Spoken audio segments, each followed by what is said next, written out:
Allahımız, Rəbbimiz mərhəmətli Allah. Göndərdiyi Peyğəmbər rəhmət nişanəsi.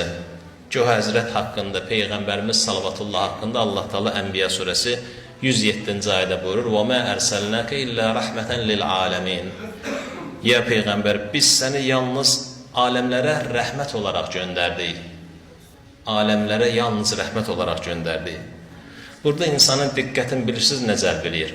Orada Peyğəmbərə Allah Teala demir ki, ya biz Rəsulən Rahimə, biz səni mərhəmətli bir Peyğəmbər kimi göndərdik. Demir ki, Rəsulən Nəbiyyən Rahimə, mərhəmətli bir elçi kimi, mərhəmətli bir Peyğəmbər kimi göndərdi demir. Birbaşa buyurur, səni yalnız rəhmət olaraq göndərdik.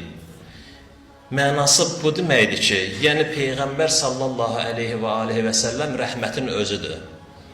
Peyğəmbər salavatullah mübarək vücudu bütün aləm üçün, aləmlər üçün rəhmətdir, ilahi rəhmətdir.